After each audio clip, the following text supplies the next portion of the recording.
சமம் தானே, ஆணு பாதி பெண்ணு பாதின்னு தானே இருக்குது. ஆன்மீகம் தாங்க சமப்படுத்துச்சு. அரசியல்வாதிகளெல்லாம் சமப்படுத்த முடியாது. வேறுபாடு படுத்தினா தான் அவங்க வேலை ஓடும். ஆன்மீகம் சமப்படுத்தும். ஆணும் பெண்ணும் சமன்னு சொல்லும். பெண்கள் எல்லாம் உயர்வுபடுத்தும். கங்கா, யமுனா, காவேரி, சரஸ்வதி இப்படி புனிதமான நதிகளுக்கெல்லாம் பெண்களின் பெயரை வைத்து உயர்வுபடுத்தி இருக்கிறது ஆன்மீகம். சனாதன தர்மம் தான் உயர்வுபடுத்துது பெண்களை எல்லாம். அரசியல்வாதிகளாம் உயர்வுபடுத்துறதே கிடையாது.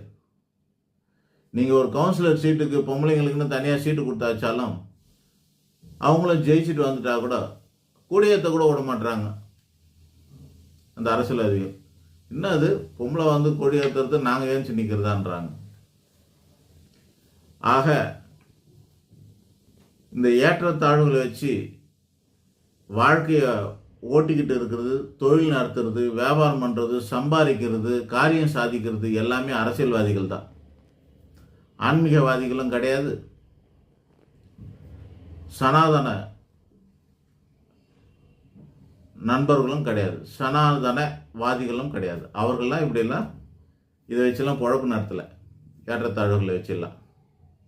எல்லாமே அரசியல்வாதிகள் தான் பண்ணுறாங்க.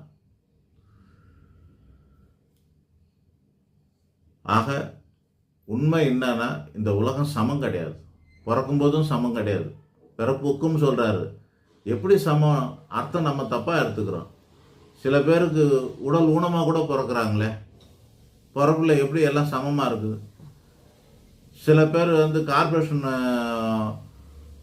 அல்லது வசதி வாய்ப்பே இல்லாத ஒரு மருத்துவமனையில் பிறக்கிறாங்க. சில பேர் குழு குழுன்னு ஏசியில் இல்லைன்னா நீர் தொட்டியில் பிறக்கிறாங்க. எப்படி சமமாக பிறக்கிறாங்க? பிறக்கிறது இல்லையா? அதில் ஏற்றத்தாழ்வு இருக்கா இல்லையா? இருக்கப்பட்டவன் ஒரு மாதிரி பிறக்கிறான், இல்லாதப்பட்டவனுக்கு ஒரு மாதிரி டெலிவரி ஆகுதுங்க. எல்லாருக்கும் ஒரே மாதிரியா டெலிவரி பண்ணுறாங்க? அங்கே இருந்தே நீங்கள் பிறப்பில் இருந்தே வாழ்க்கை மாறுபட்டு தான் இருக்குது.